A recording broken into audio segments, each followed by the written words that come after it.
All these proxies are very active. We also know about meetings between the Houthis in Iraq not so long ago. Your take? The world has to consider what is really going on and not allow Israel to be on its own dealing with this multi-pronged attack. Consider that this drone is an Iranian drone that probably at the behest of Iran flew 2,000 miles, almost 3,000, about 3,000 kilometers from Yemen to Israel. If you look at the map and you turn that around, consider what a drone could do from Hezbollah aimed at Europe. It would easily reach Greece and probably could also reach Austria and Switzerland. Is the world prepared to allow this to go on with, as I say, impunity, understanding that simply to attack them is has a certain vulgar simplicity that may be only giving them what they want, but something more clever. I think the world has enough cleverness in it to find a way to deal with this, but ignoring it altogether and allowing Iran and its proxies to run riot without any response probably is unwise. And in this region, really in human nature, but in particular in this region, to allow that to happen is to invite more attacks still. And Dr. Kendall, to that point, what more is known about this cooperation, these joint efforts as such between these Iranian proxies, and as Dan is putting it, the likely reaction, the cleverness, as he put it, about the wise response to what unfolded overnight?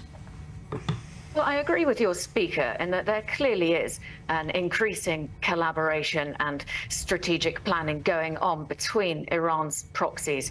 But I do think we also have to recognize that the Houthis are a bit out on a limb on their own. They are not a direct proxy in the same way that Hezbollah is a direct proxy of Iran. And the Houthis have been boasting recently about being bolder in Iran.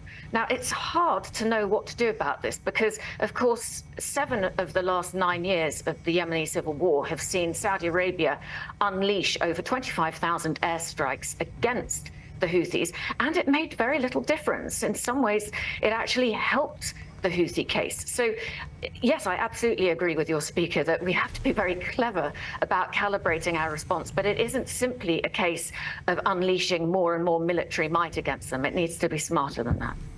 Dan, your reaction? Yeah, I mean, we have glorious agreement.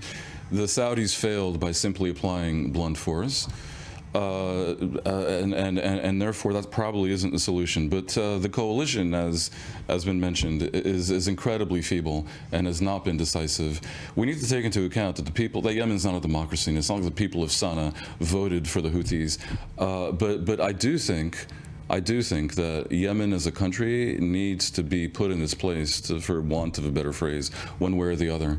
And at some point, the world will have to figure out what to do about Iran.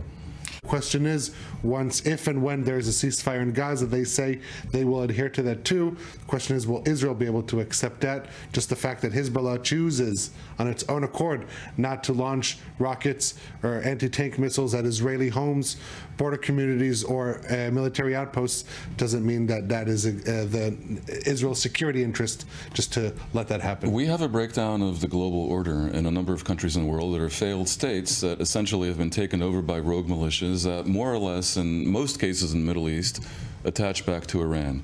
This is, as I've said, a global problem. It's not necessarily so that you should attack Lebanon and kill innocent Lebanese because of it, but the world needs to step up. Israel cannot handle this in glorious isolation.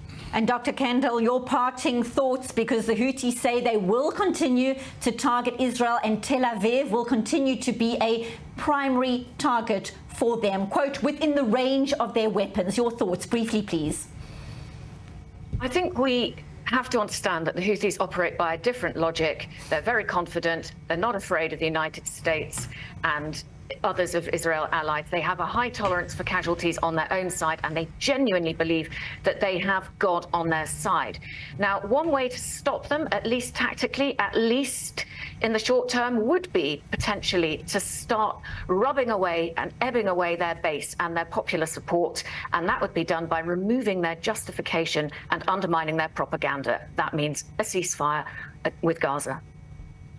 Dr. Elizabeth Kendall, live from Cambridge in the UK. Appreciate your insights. Thank you very much. 30 seconds, Dan Perry, your last thoughts. I love the occasion to disagree with your speaker from Cambridge. I also think Israel should do a ceasefire in Gaza, but not to pacify the Houthis. I think in the Middle East, if you encourage this kind of behavior, you'll just get more of it. I think the Houthis need to be punished.